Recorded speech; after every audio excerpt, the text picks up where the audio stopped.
Hayyee akkam jirtu hordoftoota Daandii Akkaadaamii nagaan keenya kabajaa bakka isin jirtanitti hunda keessaniif haa ta'u kun chaanaalii keessan Daandii Akkaadaamiidha. Kanaan dura saayinsii waliigalaa boqonnaa torbaffaa waliin ilaalaa turuun keenya ni yaadatama. Kun immoo paartii kurnaffaa Gilgaala boqonnaa torbaffaa paartii 4 fi paartii 5 deebii gabaa kennii fi shallagi kan jedhu waliin ilaalla. Kanaafuu turtiin keessan waliin haa turu. Kanaafuu kallattiidhumaan gara barumsa keenyaarraa deebii gabaabaa kenni kan jedhuuf shallagii waliin hojjenna. Gaaffii tokkoffaa maal jedha? Hariiroon ariitii fi saffisa gidduu jiru maali jedha? Hariiroon ariitii fi saffisa gidduu jiru maali jedha? Akkas jedha. Ariitii jedha. Ariitiin jijjiirama qaxxaamuraa yeroo yuunitii tokko keessatti taasifamudha. Ariitiin maalidha? Jijjiirama qaxxaamuraa yeroo yuunitii tokko keessatti taasifamudha. Saffisni immoo maalidha? Saffisni fageenya yeroo murtaa'e keessatti adeemamedha. Kana jechuun maal jechuudha? Ariitiin karaa gabaabaa kalqabeedha jechuudha. Ariitiin maalidha? Kalqabeedha. Kanaafuu ariitiin maaliin bakka bu'a? Vaamaan bakka buufnee irra isaa keessa xiyya jira jechuudha. Akkuma asii ilaaltanitti kun qubee vaadhaan bakka bu'ee jira. Kana jijjiiru. Asitti qubee vaadhaan bu'ee jira. Irra keessa maaltu jira? Kunoo xiyyatu haala kanaatiin irra keessa jira jechuudha. Maal immoo qaxxaamura irra yerooti. Qaxxaamura irra illee maaltu jira? Mallattoo xiyyaatu jira jechuudha. Xiyyi sun maal agarsiisa? Kalqabee ta'uu isaa agarsiisa jechuudha. Karaa gabaabaan ariitiin qaxxaamura irra yerooti.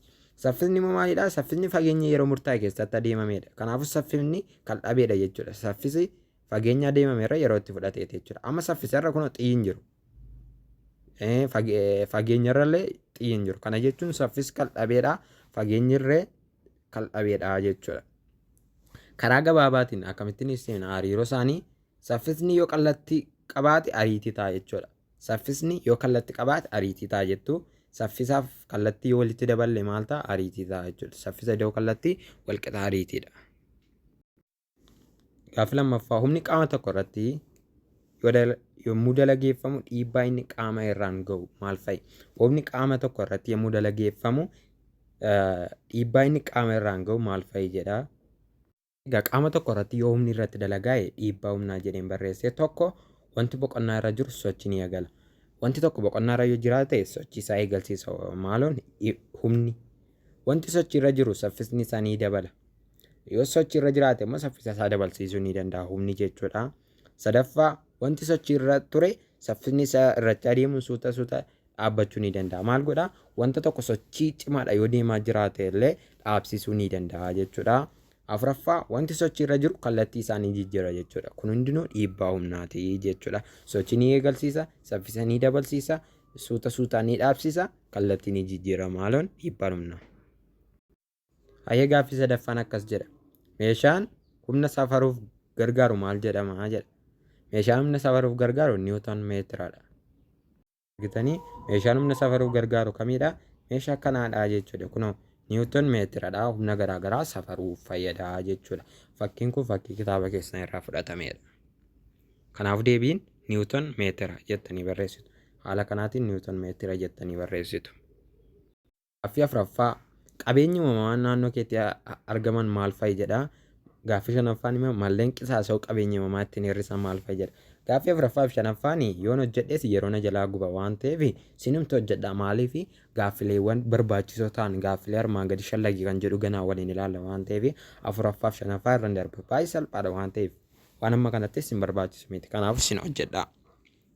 Kallattiidhumaan gara gaaffilee armaan gadi shallagii kan jedhutti dabarra. Gaaffii tokkoffaa namni konkolaataa oofaa jiru tokko ariitii giddu galeessaa 50 meetira/sekondii ta'een gara kaabaatti daqiiqaa 20 adeema. Qaxxaamurri namichi adeeme hammami jedha. Maaltu nuuf kenname? Saffisi ariitii 50 meetira/sekondiidha. Daqiiqaan 20 qaxxaamura barbaanna jechuudha. Haala kanaatiin ilaaluu dandeenya. Kennamaan keenya maalidha? Saffisi keenya 50 meetira/sekondiidha. Yeroon ta'an walqixa 20 daqiiqaa. Daqiiqaa 20 jechuun sekondiitti jijjiira. Sekondiitti jijjiiru maal gootu 60 baay'iftu jechuudha. Maaliif daqiiqaan tokko sekondii 60 waan ta'eef. Kanaafuu daqiiqaan 20 sekondii 1200 ta'a jechuudha. Barbaadamaan maalidha? Qaxxaamura. Qaxxaamura kanarraa xiyya kaadhaa. Sa'a kanarrallee xiyya kaadhaa jechuudha. Sa'a maal ta'a jechuudha? Ariitii baay'isu yeroo ta'a jechuudha. Ariitiin 50 meetira/sekondiidha. Yeroon keenya immoo 1200 sekondiidha. Gaafa waliin baay'ifnu meeqa ta'a? 6000 meetira ta'a jechuudha. Deebiin isaa 6000 ta'a. Gaaffii lammaffaan akkas jedha. Konkolaataan boqonnaa irraa jalqabuun 90 meetir per sekendii 8 keessatti adeema. Maalirraa jalqabe jedha. Boqonnaa kanaafuu maalidhaa? Ariitiin jalqabaa yookaan VI'n 0dha. Kanaaf qabadhaa. Maaliif boqonnaa irraa jalqabe waan ta'eef. Ariitiin xumuraasaa immoo 90. Vaafaansaa 90 jechuudha. Kana qabachuu qabdu. Yeroon isaa immoo meeqa jedhaa? Sekendii 8 jechuudha. Kan barbaannu guula jechuudha. Mi'a barbaannu. Foormulaan isaa kanaadha jechuudha. Maalidhaa? Kennamaa baafanneera kunoo yeroon 8 ariitiin jalqabaa 0dha. Ariitiin xumuraa 90 barbaadaman guula waan ta'eef. Foormulaan isaa immoo maalidhaa? Guulli ariitii xumuraa baay'isu hir'isuu ariitii jalqabaa irra yerooti. Kanaafuu guula keenya argachuu guula jennee wal qixa ariitiin xumuraa meeqa? 90 hir'isuu ariitiin jalqabaa 0 irra meeqaati? Irra yeroon keenya immoo meeqadha? 8 jechuudha. 90 hir'isuu 0 irra 8 meeqa ta'a? Deebiinsa 11.25 sekendii ta'a jechuudha. Kanaafuu deebiinsa maal ta'a jechuudha? Guulli keenya 11.25 meetir per sekendii ta'a jechuudha deebiinsa. Kana booda kennamaa barbaadamaa jedhee hin baasu. Akkasumatti isinitti maaliif yeroo na jalaa fudhata waan ta'eef. Ishi gaaffii sadaffaatti adabaru. Dhagaan hangi isaa 40 giraama ta'e maaltu nuuf kennamee jira? Hanga maanuma wal qixa meeqa? 40 giraama jettanii barreeffattu. 40 giraama.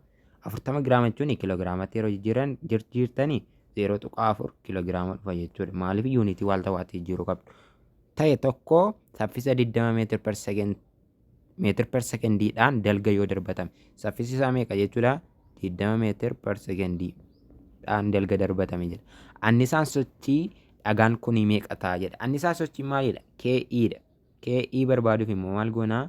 Foormulaa keessa gashina. Tokko lammaffaa maa vaa iskuweer goona jechuudha. Kanaafuu kana keessa gashinee hojjenna jechuudha. Kanaafuu kineetik inerjii yookaan annisaa sochii kan argachuuf tokko irra lamaa baay'isuu maan keenya meeqa? Hangi keenya kiloogiraamatti yeroo jijjiiru 0.4 noo dhufe. 0.4 baay'isuu saffisa iskuweerii. Saffisa iskuweer gaafa goonu 20 meetir per sekendii iskuweer gaafa goonu 400 dhufe. Kana gaafa waliin baay'ifnu tokko irra lamaa baay'isuu 0.4 baay'isuu 400 gaafa waliin baay'ifnu deebiinsaa 80 ta'a jechuudha. 80 ta'a jechuudha. Kineetik inerjiin keenya 80 juulii ta'a jechuudha. Kanaafuu gaaffii sadaffaan kun deebiinsaa meeqa ta'a jechuudha? 80 ta'a jechuudha. 80 juulii. Gaaffii afuraffaa akkas jedha. Qaamni hangi isaa 50 kiloogiraama ta'e. Gaaffii meeqaffaa? Gaaffii afuraffaa. Kennamaa jettanii maan wal qixa meeqa jettu? Siin kennamaa jedhaa barreeffadhaa 50 kiloogiraama jettu jechuudha. Ta'e tokko annisaa kuufamaa. Annisaa kuufamaa jechuun PE dheere. PE'n immoo meeqa nuuf kenname? 2000 juulii. 2000 nuuf kenname haala kanaatiin 2000 barreeffattu. Qabaatu lafa irraa ammam ol ka'a jedhe. Barbaadamaani hojjaadha ammam ol ka'a waan jedhuuf. Kennamaan immoo asitti maalidhaa? Gaan illee nuuf kennamee jira jechuudha. Gaa meeqa nuuf kennan? 10 meetir per sekend iskuweeriidha jechuudha. Kun hundinuu kennamaadha. Akka kennamaatti barreeffadhaa. Barbaadamaan immoo maalidha? Hojjaa. Hojjaa wal qixa meeqa ta'ee kan jedhu. Furmaata ittanii maal gootu? Annisaan kuufamaa maal ta'a jenne kanaan dura maa gaa haa ta'an jenne hojjaa argachuuf maaliif irraa? Maa gaafirraa. Kanallee maa gaafirra jechuudha karaa lachuu. Hojjaa kophaatti hambifachuun maa gaafaddi echiin maal taati jechuudha. Annisaa kuufamaa irraa hanga baay'isu guulaa taati jechuudha. Kanaafuu hojjaan keenya deebiinsa maal ta'a? Hojjaan keenya wal qixa maal ta'a? Annisaa kuufamaan keenya meeqa? 2000 juulii. 2000 juulii irra hangi meeqa ta'a? 50 kiloogiraamii. Hojjaan saa'u yookaan guulli kan nuuf kenname 10 meetir per sekendii iskuweerii. Kana gaafa waliin baay'iftanii 2000 yeroo 50 baay'isu 10 500 ta'a. 2000 yeroo 500 meeqa ta'a? 4. 4 maali? 4 meetira ta'a jechuudha. Kanaafuu gaaffii afuraffaan 4 meetirii ta'a jechuudha. Gaaffii shanaffaatti dabaru. Gaaffii shanaffaa baay'ee salphaadha. Saanduqni hanga 100 kiloogiraama qabu tokko humni harkisa lafaa lafi ittiin ofitti harkistu meeqa ta'a jedha. Wanti tokko hanga meeqasa qabaatu miiliyeenas biiliyeenas kumasa ta'u iddoo qilleensi hin jirretti yookaan air resistance kan jedhamu iddoon hin jirretti meeqaan ofitti harkisti lafti 9.8 meetir per sekendiidhaan ofitti harkisti. Kanaafuu deemisaa 9.8 ta'a jechuudha meetir per sekendii. Gaaffii jaaffaa wanti guulli isaa 5 meetir per sekendii ta'e. Gaaffii ja'affaarratti maaltu nuuf kennameera? Guulli isaa meeqa nuuf kenname? 5tu nuuf kennameera jechuudha. 5 meetir per sekendii iskuweerii.